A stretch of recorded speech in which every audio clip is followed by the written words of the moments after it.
Simcha Betul Levav, on étudie, c'est le plus important. Cette étude, elle vous donne de démarrer la journée en beauté, aujourd'hui de faire des chiffres, du travail, des contrats, tout ce qu'il faut pour vous mettre en route vraiment et que votre boîte soit structurée, qu'il y ait une grande ardoute entre vous et que cette ardoute soit un cli pour la bracha. C'est le plus important, d'accord? Traduction, une grande... comment on dit en français tout ça? Bon, et voilà, une grande amitié entre vous et vous soyez unis ensemble dans l'état d'esprit. Un conseil toujours dans la Torah qu'on donne par rapport à... C'est les Dayanim qui disent ce sujet-là, c'est que confronté au travail, etc., toujours discuter, toujours mettre les choses à plat. C'est comme le couple, la même chose dans le couple, on est toujours comme ça. Si on attend que l'autre comprenne tout seul, alors ça dérape toujours. Et les hommes, on a un peu une tendance comme ça, c'est pas vrai? On a une tendance, quoi, elle me connaît, elle me comprend, pourquoi elle a besoin que je lui explique les choses? Eh bien non, ça ne passe pas comme ça. C'est très curieux, c'est tellement on est occupé à soi-même en réalité. C'est ça que ça s'appelle le date dans la Chassidut. On est occupé à soi-même, à sa conscience, à ses pensées, à ses problèmes. En plus se rajoute le corps, avec sa physiologie, surtout les femmes plus que les hommes, et une sorte de souffrance d'être de l'âme dans le corps en fait, et qui fait que c'est lourd à porter, on porte comme un boulet. Donc en fait, on s'imagine, oh, l'autre me connaît, me comprend, pourquoi il faut toujours lui dire les choses, c'est fatigant à la fin. Et oui, mais ça c'est le début des embêtements, quoi. Donc il faut qu'on réussisse. Pareil une affaire, en amitié, pareil en tout en fait. Quand on étale les choses, on dit les choses. Et c'est pour ça que les sages ont dit, non, je souhaite qu'entre vous ça soit bien, qu'il n'y ait jamais aucun problème, mais c'est d'entre les choses qu'il faut mettre en avant. Les sages ont dit, Daaga balev yassichena. Tu as un souci dans le cœur, exprime-le. Yassichena, la sonne sicha, donc discute-en. Comment on dit? Voilà, exprime-la, sors-la de toi en fait. Yassichena, c'est enlève-la en fait. C'est ça, ça a les deux sens, c'est ça qui est merveilleux. Les femmes ont plus une nature de parler de leurs problèmes, etc. Les hommes, on s'enferme dedans de nous, on réfléchit, les trucs, voilà.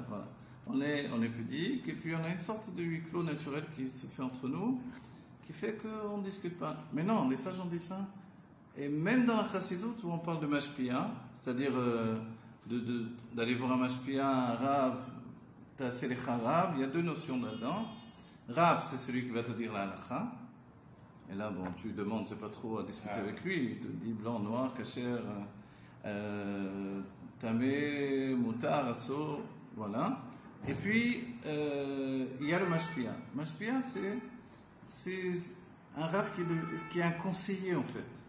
Il te conseille quelque chose, tu l'écoutes, et selon ce qu'il te dit, alors tu organises ta vie, surtout les sujets de Avodat Hashem, etc., ou même des problèmes personnels. Mais dans la Chassidut, on apprend que tout ne se passe pas uniquement comme ça. C'est-à-dire qu'il y a aussi ce que l'on peut régler en discutant avec des amis, avec d'autres Chassidim. Chassidim, aujourd'hui, le rabbi, on dit le rabbi shel kulam. Donc, finalement, on est tous des Chassidim. C'est-à-dire, alors on discute entre nous. Les Chassidim, c'est chesed, générosité. On discute entre nous et on peut résoudre des problèmes comme ça. Donc, en fait, il y a ce sujet-là, ça s'appelle l'expression. On va dire, bon, c'est important, pourquoi on parlait maintenant? Parce que ce monde dans lequel on vient, c'est un monde qui est organisé pour l'expression. Donc dès qu'on arrête, on coupe l'expression, la communication, d'autres termes, c'est terminé. Et on le voit aujourd'hui, on est un monde de communication. Tu mets un sourire à quelqu'un qui a fait un post sur Facebook, et ça y est, peut-être tu l'as fait sa journée en vérité. Toi, tu n'es pas peut-être enflammé, c'est vrai, ne rigolez pas. Une petite dame là, qui met son assiette qu'elle a fait très jolie, tout ça sur Facebook ou Instagram, et tu lui mets un petit cœur, un petit sourire, et voilà, elle est contente. Moi, ça m'arrive des fois, je dis, bon, qu'est-ce que je vais faire pour faire une action positive? Tac, je prends, tac, tac, tac, tac, tac, tac. Je mets des pouces, des trucs, des tac, tac, tac. Et j'ai dit, voilà, les gens ils sont contents. C'est une mitzvah. Voilà. Évidemment, je ne vais pas passer ma journée à faire ça, vu que ça ne m'intéresse pas trop. Mais, de temps en temps, Et si tu n'as pas le temps, alors tu le fais même aux toilettes. Aux toilettes, il faut. Vous savez, l'un des avantages de notre génération, c'est qu'on a toujours de la musique à portée de main. Avant, il fallait un musicien, il fallait ci, ça. Aujourd'hui, on écoute tout le temps de la musique. Et la musique, après, ça te reste dans la tête. Et quand tu rentres aux toilettes avec la musique que tu viens d'entendre. Et ça tourne dans ta tête. Et c'est interdit dans les toilettes. Voilà. Alors c'est là où tu dois prendre un livre, ou un téléphone, ou un truc, tac, et tu regardes n'importe quoi. Pour que ta tête soit autre chose. On a le droit de prendre le téléphone aux toilettes. Hein? Pas de problème de téléphone aux toilettes? Non, il n'y a pas de problème. Ouais, À moins que quand tu fais la tuila sur le téléphone, après tu l'envoies. Mais si on a la photo du rabbi. Ah, il ne faut pas voir la photo du rabbi. Il faut y penser, voilà. Même les petits journaux qui diffusent, là, tiens rien, tu prends un petit journal, là, des publicités. Ouais. Vous avez compris, le tout, c'est que on explique dans le Chassidut ce truc-là, c'est très important. Il y a Sovev Kolam. Et oui, on explique. Bon, maintenant, il ne faut pas non plus que ça nous pousse à regarder des trucs interdits, etc. Mais n'importe quoi, des petits documentaires qui t'apprennent quelque chose pendant le temps que tu es là. Le Rabbi Morash aux toilettes, puisqu'il était malade, il devait souvent aller aux toilettes, et il étudiait les mathématiques. Bon, j'imagine que nous, on ne va pas trop étudier les mathématiques. Mais, je ne sais rien quoi, d'accord? Mais des petits documentaires qui vous apprennent des choses sur la vie, c'est bien, c'est caché. Okay. Il y a même des documentaires sur les animaux qui sont cachés vers leur chair de badass, pour vous dire. Donc, on peut faire le tri. N'oubliez jamais, notre génération, elle est basée sur le fait de choisir l'expression et la communication et le choix. Mais le choix, c'est le libre arbitre. Le choix, le libre arbitre, exactement. C'est-à-dire choisis, toujours. Quelquefois, les gens ils me disent moi, je peux pas, Claude Dara, je peux pas m'empêcher de regarder des films. Je dis ok, je peux pas, moi non plus, je suis pas l'Inquisition, non. Je suis pas là pour t'interdire. Mais choisis, c'est tout ce que je te dis. Au lieu de regarder un film où Hachem Ishmor, tu vas t'abîmer, la Neshama, regarde un film qui va au moins t'apporter quelque chose et qui soit. Le mieux, c'est de regarder les films du genre plus pour les enfants, fantastiques, j'en sais rien, un peu plus propres que les films plus. Vous voyez? Mais il y a des gens qui n'aiment pas les fantastiques, par exemple. Parce qu'ils veulent retrouver leur vie, même quand ils veulent s'évader au cinéma. Et vous savez que c'est pour ça qu'à la fin de chaque film, il y a écrit le mot fin. Est-ce que vous savez pourquoi on met le mot fin à la fin? Non, à la fin. Parce qu'en fait, chaque personne, en fait, quand il regarde un film, il se plonge dedans. Et pour pas reproduire, en fait, et pour pas rester dans le film, ils mettent en gros fin pour dire que c'est la fin, c'était qu'un film. Il va pas continuer après le film à être encore dans le film. C'est pour ça qu'il y a le mot fin. Alors, si on parle déjà de ça, regardez, le libre arbitre, il est là aussi. Vous savez, aujourd'hui, les films, tout le monde tue tout le monde dans les films. C'est-à-dire, moi-même qui ne regarde pas de film, si je vois passer une petite bande-annonce, un truc, c'est en 2 secondes, c'est-à-dire qu'il n'y a même pas en 2 secondes. Pas, je parle en 3 minutes. En 2 secondes, ils en ont tué, je ne sais pas combien. Donc ça tue tous les côtés. En Israël, il y a, comment ça s'appelle, Féoda, là Féoda, je ne sais plus comment ça s'appelle. C'est bien, mais c'est aussi, ça tue de tous les côtés. Donc, le fait que les gens s'habituent à avoir des tueries sans arrêt comme ça, c'est pas très bon pour la Neshama non plus. Combien on peut tuer? Combien on peut voir mourir? Combien? Donc voilà. Ce que je dis là, c'est le sens de ok, c'est vrai, la génération, elle est différente. Il n'y a plus besoin d'aller au théâtre pour voir des galops, même pas besoin d'aller au cinéma. Le cinéma, il est dans la poche aujourd'hui. Mais fais un effort. Un effort pour toi, pas pour la Torah, pas pour le Rav, pas pour le Rav dans sa maison, il regarde ce qu'il veut, lui, ça, on n'en sait rien. Mais toi personnellement, t'abîmes pas la Neshama, c'est tout. Oui, c'est simple. Préserve ta Neshama. Comment je la préserve? En regardant le moins pire plutôt que le pire.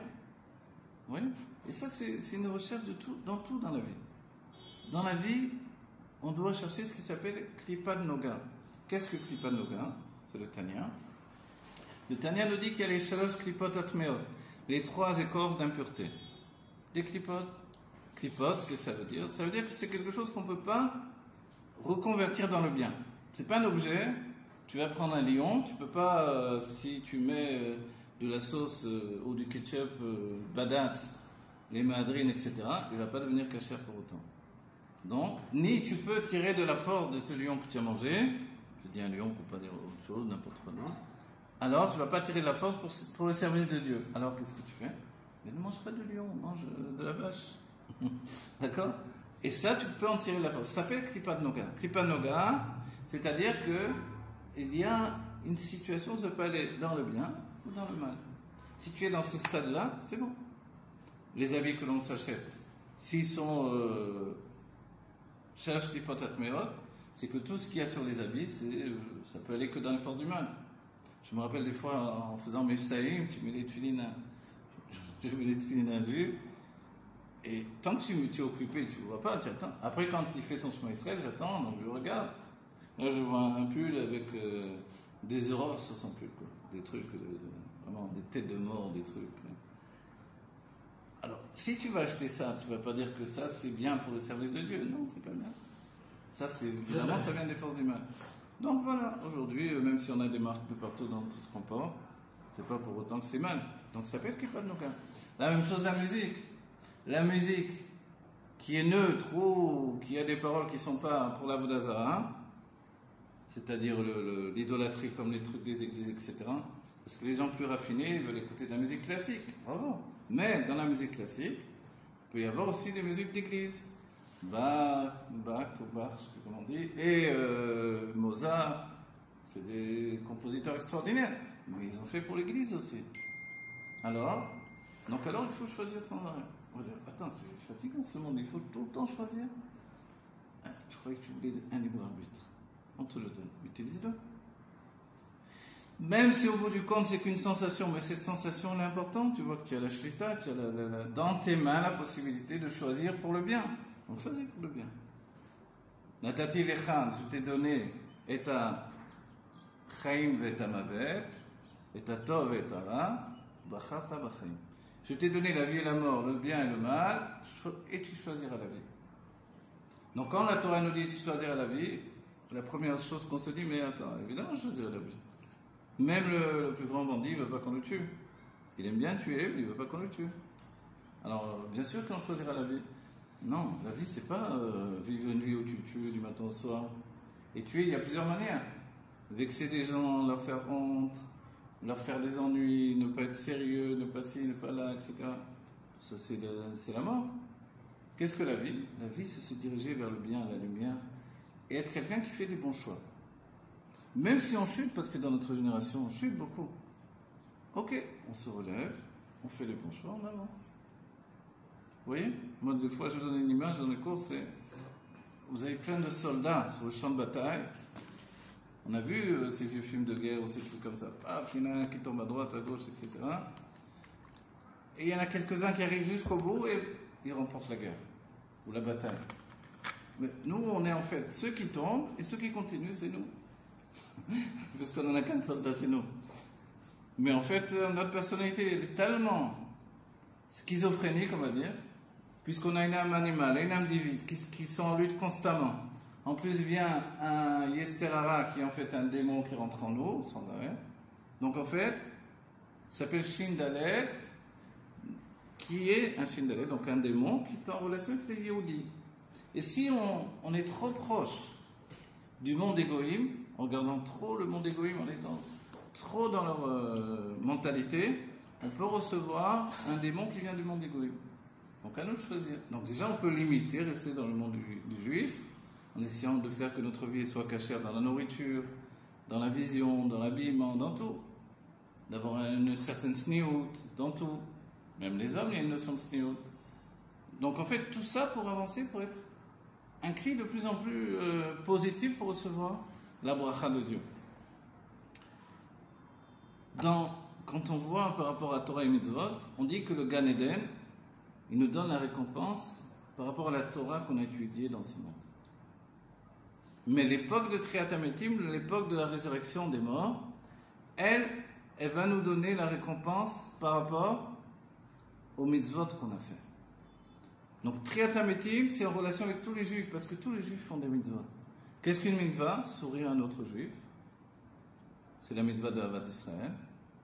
Lui donner un coup de main, l'aider, lui faire confiance, lui donner les moyens d'avancer dans la vie.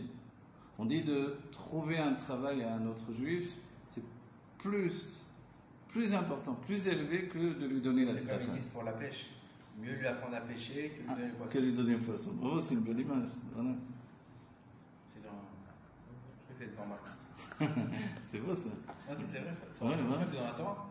C'est dans la Torah, non Certainement, je ne sais pas, mais sans doute, oui. La Torah dit qu'il vaut mieux lui apprendre un métier que de. Bien sûr. C'est-à-dire le sortir de sa situation si tu peux. Si tu peux, et nous tous, voilà, vous travaillez ensemble, voilà, vous pouvez chacun sortir, aider l'autre à avancer, vous êtes associés. Chacun, vous devez vous aider. Voilà. Voilà. Donc, vous aider, c'est ça le but. Voilà. Ouais. Vous aidez l'un et l'autre et avancez. Comme vous avez dit, vous êtes 3, les Nara, 3 c'est Khazar, le Rabbi dit le chiffre 3. Non, il y en a, il est dans la. Vous avez dit dans la nature. Dans la nature, parce qu'il est dans la communication. Il connaît tout le monde. Donc, forcément, il peut avoir une tendance à se perdre plus facilement. Voilà. Mais ces 3-là, c'est-à-dire c'est quand même une Khazaka. Le Rabbi dit un tabouret qui a 3 pieds, il tient debout. Il y a écrit dans la Gemara. Un tabouret à 3 pieds, il tient debout, il dit le Rabbi. Mais non, mais dans Brachot aussi, il a dit comment tu. Je sais pas, je crois qu'il a dit, mais je comprends pas, il y a Abraham, Isaac, Yaakov, moi je suis pas le 4e pied, je peux pas être le 4e pied, c'est pas possible. Moshe Rabbeinu, il a dit ça? Non, Brachot, non, Gemara Brachot. Ah, d'accord. Et tu sais ce comme Abraham, Isaac, Yaakov, c'est 3, en fait, c'est toujours en fait. Voilà, on dit, qu'est-ce que c'est les pieds? Les pieds de la Merkava, les pieds du Kissia Kavod. Il y a la Merkava elle est faite de tous les genres de vitalité qui sont dans le monde naturel. C'est-à-dire, quand on regarde la Merkava, quand on l'étudie, on voit que c'est une phase de 4 niveaux qui sont découpés en 4 niveaux. Comme 4 cubes qui sont en 4 cubes eux-mêmes. C'est ça la Merkava, quand on étudie dans les Mefarshim. Et on se rend compte que c'est tout le règne animal qui est là dans la Merkava. La Merkava, ça veut dire le véhicule. En français, on va dire. Mais ça véhicule quoi? Le Kisei Kavod, le trône où se trouve Akadosh Baruch Hu. Alors on dit, mais Akadosh Baruch Hu, il est assis sur un trône, etc. Évidemment, ce sont des images. Kisei, le trône, en hébreu, donc Kisei, ça veut dire chaise aussi, tout simplement, mais c'est un trône, en hébreu, il n'y a pas 50 manches pour désigner une chose. Et Kisei, c'est la chaîne Kisui. Le Kisui, on va dire, c'est ce qui recouvre. Justement, c'est comme une image qui recouvre la présence de Dieu. Et Dieu, lui, il interagit dans un monde par le biais de son Kisei Kavod. Ok. Qu'est-ce que le Kisei Kavod dans ce cas-là? Le trône de gloire. C'est justement, on dit, c'est la bina, la réflexion intellectuelle divine qui s'épanche jusqu'au monde de Bria, le monde de la création. Et là, en fait, on comprend bien qu'à partir de là débute la création. Donc la création, tout le règne animal, il est là pour transporter le trône de la gloire divine, en fait. Et c'est extraordinaire, c'est pas... Pourquoi c'est extraordinaire? On dit que quand nous faisons la volonté de Dieu, en fait, tout ce système, tous les anges qui transportent le trône de Dieu, alors ils font aucun effort. C'est léger, parce que les mitzvot que l'on fait, ça les soulève. On dit le Aaron à Kodesh, quand on le portait, comment on le portait? À la katef. Sur l'épaule, on doit le porter. Alors, il y a beaucoup de sujets par rapport à ça. Et quand on le porte sur l'épaule, en fait, il portait ceux qui le portaient. Ou noset, nosav. C'est-à-dire que les pieds touchaient presque pas par terre, quoi. Il transportait ceux qui le transportent. Donc, comme ils ont fait dans Rabbi Jacob. Dans un Rabbi Jacob, je ne me rappelle plus. Il porte le taxi. Oui. Okay. Donc, il transporte ceux qui le transportent. Et ça, c'est le trône de gloire également. Quand on fait les mitzvot de Dieu, quand on est vraiment attaché à Dieu, alors les anges qui le transportent sont transportés par ça. Mais quand on ne fait pas la volonté de Dieu, on dit qu'ils font un tel effort qui sort des anges, une zéa, une transpiration, qui devient un fleuve de feu. Et ce fleuve de feu, il aboutit à ce qui s'appelle le Gehinnom. Tout ça, c'est spirituel. Il n'y a pas vraiment un endroit où il y a du feu qui brûle tous les jours, évidemment. Non, c'est que dans l'âme, il y a une sorte de huis clos où on se juge soi-même. Et plus on fait la volonté de Dieu, plus on comprend qu'on se juge positivement. C'est-à-dire quoi, se juger? Si je fais tout bien, je n'ai pas besoin de me juger. Non, c'est parce que ça n'existe pas qu'on fasse tout bien. On a vu Moshe Rabbeinu, ne devait pas frapper le rocher, il a frappé le rocher. Mais attends, mais pourtant il n'y a pas une mitzvah qui s'appelle ne pas frapper un rocher. Il n'y a nulle part écrit dans la Torah. pas une mitzvah des 613 mitzvot. Mais Dieu lui avait ordonné. Mais c'est un manque de respect. Voilà. Panim. En fait, il y a le Midrash qui nous dit que Moshe s'était dit, je vais parler au rocher, ils vont voir un rocher qui fait couler de l'eau. Ils vont tous parler au rocher. Voilà, le puits de Myriam, c'était juste un rocher qui fait couler de l'eau. Donc, ils vont tous penser que ça y est, j'ai retrouvé le puits de Myriam. Moshe s'est dit, les tzadikim vont comprendre qu'il y a eu un nouveau miracle. Mais les gens simples, ils vont juste penser que j'ai retrouvé le puits de Myriam. Et nous, on va parler genre avec le rocher, et si ça ne sort pas, on va alors Moshe a dit, je vais faire quelque chose de spectaculaire pour que ça les frappe. Et d'un certain côté, il a fait un sacrifice. Voilà, il s'est sacrifié lui-même pour que le peuple juif s'aperçoive qu'il y avait les Juifs, maintenant on dit, on parle à un rocher et que l'eau, elle ne sort pas. Donc on va remettre en question la vérité des Juifs. Bravo, c'est comme ça qu'il a pensé, ouais. Plus ou moins, maintenant la pensée de Moshe. C'est pas tellement la même non plus, mais à peu près. Tout ce qu'on dit, c'est plutôt approximatif, évidemment. Bon, alors voilà, nous on se retrouve dans notre vie. L'étude que l'on fait au quotidien, c'est après 120 ans, ou même la nuit, quand on dort, on s'élève. Pourquoi on dort? Pour se ressourcer. On reprend de la vitalité. Comment reprendre la vitalité? L'âme se détache du corps, elle monte dans les mondes divins. En attendant, l'âme animale, elle commence à faire des rêves. Et dans ces rêves qu'elle fait, elle s'abandonne, les premiers rêves du sommeil. L'âme divine, elle monte dans le Gan Eden, elle étudie avec les tzadikim. Évidemment, si je n'ai pas étudié toute la journée, j'arrive là-bas, on dit, bon, qu'est-ce que tu as étudié aujourd'hui, qu'on voit le côté divin de tout ce que tu as étudié. Ah, aujourd'hui, j'ai pas eu le temps, tout ça, c'était une journée très difficile. Ah, ok, mais alors, assis-toi dans un coin, alors. Regarde les autres étudier. Mais quand on a étudié, ne serait-ce qu'un petit peu, ne serait-ce que son tania du jour, un fromage, un grachi, voilà. Et c'est pour ça la nécessité tous les jours d'étudier, ne serait-ce qu'un petit peu. D'attraper un livre, de faire un... Et tu as fait tes télim, on sait ce qui a un peu réfléchi, alors tu peux... Et là, tu as la récompense. La lumière divine, elle s'épanche sur ton âme divine et la ressource. Et tu reviens, tu as rechargé les batteries. Et tu reviens dans le corps. Et c'est vrai que quand l'âme divine en revenait, elle rencontre l'âme animale, elle est mistolénette, elle a un peu, se débat un petit peu, c'est là que ça occasionne des cauchemars assez particuliers. Tandis qu'avant, elle s'était laissée aller tout simplement, mais là, non, c'est une sorte de lutte qui s'installe entre les deux. À chaque fois, c'est par regagner, et on repart pour une journée de avoda, de service de Dieu. Ça, c'est tous les jours ou après 120 ans. Mais par contre, après les 6 millénaires, on rentre dans le 7e millénaire, et là, alors évidemment, on prend la Géoula avant son temps, et là, à ce moment-là, on a la récompense, qui est une récompense éternelle. C'est quoi? C'est Triat HaMetim.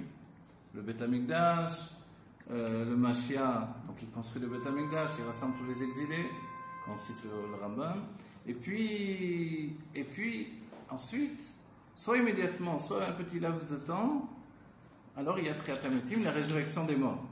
À partir de là, tout est différent. Les sages ont dit, c'est plus Olam Keminago Noël. Le monde ne revient pas à ce qu'il était au début. C'est vraiment Shinui B'Maaseh Bereshit. Il va y avoir un changement dans le monde que l'on connaît. On dit Shamaim Chadashim, Eretz Chadasha. Des cieux nouveaux et une terre nouvelle. Dans la base, dans la Kabbalah, Shamaim Varetz, c'est Zeranpin et la Malchut.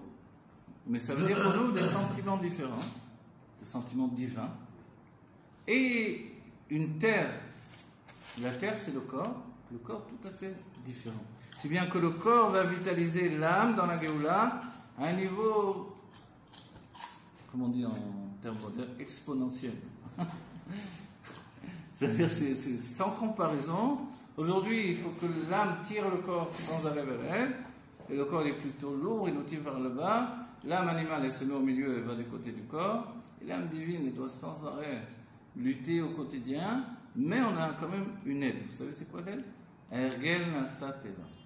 L'habitude devient une seconde nature. Je m'habitue tous les jours à prier. Je m'habitue tous les jours à, faire les télim, tous les jours à étudier un petit passage de la Torah, tous les jours. Et Ergel Nasta Teva. La nouvelle, les habitudes que j'ai prises, je recommence, ça devient une nouvelle nature. Si bien que on voit bien qu'il y a des choses qui sont ancrées en nous. Ça s'appelle Moudba. Teva, c'est Moudba. C'est-à-dire, c'est vraiment comme intégré dans ma nature. C'est le mot Teva. Vous voyez? Teva, c'est noyé dedans. Comme on dit, la teva, c'est quoi la nature? D'être noyé dedans. Curieusement, on dit la teva de Noah. La teva de Noah, donc comment dire en français, l'arche de Noé. Mais teva, le mot teva, ça veut dire ta voix, ça veut dire noyer. On va dire, attends, mais les seuls qui n'étaient pas noyés, c'est qui étaient dans la teva. En fait, parce que c'est un autre sens du mot teva, c'est le mot. C'est ce qu'a dit le Baal Shem Tov. Rentre dans les mots de la Torah. Les mots de la Torah, ils vont te sauver de quoi? De ceux qui s'appellent Maïm Rabim, des eaux nombreuses, des eaux turbulentes. Qu'est-ce qu'elles ont ces eaux? Ce sont les eaux de la Parnassa essentiellement. Alors, elles vont entraîner des marchavot rabot, de nombreuses pensées. Donc tu es toujours en train de penser qu'est-ce que je dois faire, Et je doute que les kelim que j'ai mis en place, ils sont bons. Est-ce que ce que j'ai fait c'était bien, est-ce que j'ai pas bien fait, etc. Mais en fait, tout ça, c'est des pensées étrangères. Viens, on fonctionne. Viens, on est sérieux. Viens, on va jusqu'au bout. Comme on l'a dit, la même chose dans le couple. C'est marrant, mais on peut immédiatement comparer les affaires et le couple. C'est des ivougim. Les ivougim, allez, y a fait. Faire les shiva brachot. Les shiva brachot, c'est comme on fait de l'eau, on fait des cours, on étudie. On donne un petit moment pour étudier. Et ce moment d'étude, alors il bénit toute la semaine. Bon, là, on est la veille de Shabbat. Donc ça va bénir la semaine qui vient, mais ça va bénir la journée si Dieu veut. Parce que le Shabbat, il a deux panim, vous n'oubliez pas. Le Shabbat, il reçoit de toute la semaine, et il est mashpia toute la semaine. Vous voyez? C'est comme une guirlande, quoi, une chaîne, ça ne s'arrête pas. Il reçoit et il est mashpia. Donc il reçoit une influence. C'est merveilleux. C'est ça la bracha du Shabbat. Donc en fait, nous, on est en perception du bien et on influence le bien. D'accord? Mais il faut rentrer dans la teva sans arrêt. C'est-à-dire quand ça ne va pas, ok, je fais une pause, je fume une cigarette. Non, je fais une pause. Je peux fumer, mais c'est pas l'idée là. L'idée, je fais une pause, je fais mes télim. Après, je me suis ressourcé. Et quand vous avez remarqué, quand on étudie, quand on prie, tac, tac, tac, tac. C'est là que tout vient les pensées. Les pensées. C'est comme ça que je développe. Voilà. Les pensées, tiens, je vais faire ça, je fais ça. Dans des masses. Je vais prier, je ne vais pas m'occuper de. Toujours la mida. Et tu te dis, non, parce que la mida, la prière est assez longue quand même. Non, mais la mida plus. Ah, la mida plus. Ah, la mida c'est plus violent. La mida, c'est. Tu vas arriver déjà. C'est pour ça que les juifs ils réussissent 3 fois par jour. Tu es arrivé à la bracha de la Parnassa et tu t'es aperçu que jusqu'à présent tu as pensé à.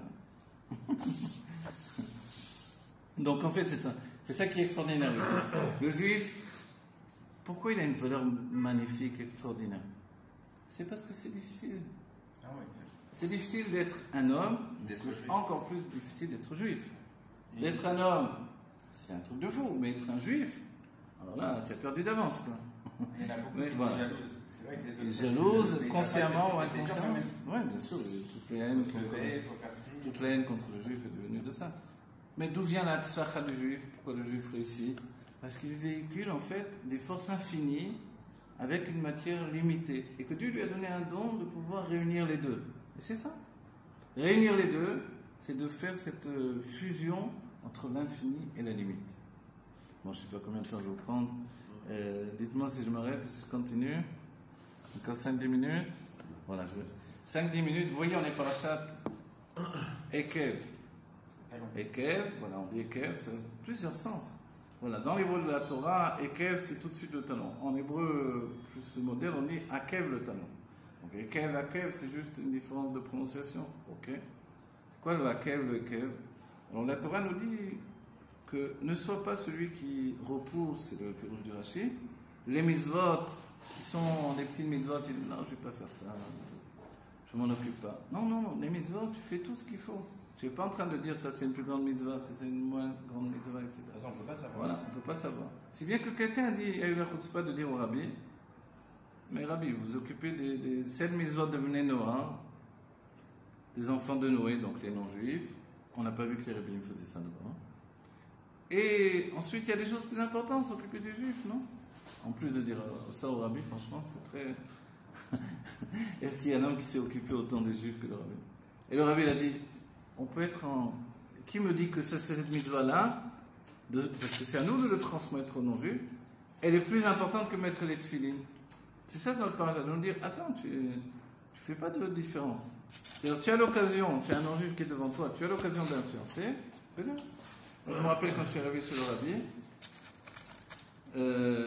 mais il y avait des gens qui faisaient le ménage là-bas, des Haïtiens, je crois. Quoi qu'il en soit, ils parlaient français. Alors du coup, je lui ai parlé, il y en avait un, je lui ai parlé, je lui ai dit, tu sais qu'il y a les 7 maisons de Noé. Bon, j'ai commencé à faire mon speech pour expliquer les 7 lois de Noé. Et il m'a dit, je sais, mais moi je suis inscrit à une association. On est des milliers à faire les 7 maisons des enfants de Noé.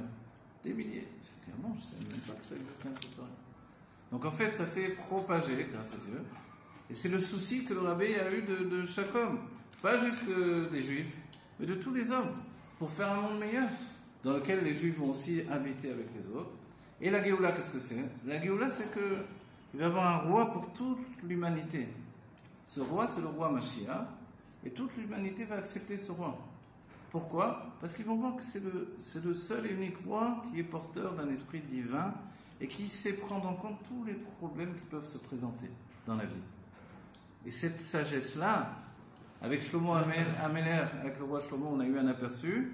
Cette sagesse-là du roi Mashiach, qui est plus élevée encore que celle de Shlomo, elle va faire que le monde va rentrer dans une éternité de paix qui va apporter le bien tangible et véritable pour tous les hommes de la terre. Le Rabbi a dit, pas simplement pour les Juifs, mais pour les hommes qui recherchent le bien, parce qu'il y en a des hommes qui recherchent le bien. On ne peut pas mettre tout le monde dans le même sac. Et le Rabbi nous a donné, ne serait-ce que parce qu'on vient de dire, nous a donné une autre approche du monde des non-juifs, c'est-à-dire de ne pas les voir toujours comme des méchants, et là de considérer qu'ils peuvent faire le bien, et qu'on peut être mashpia sur eux du bien,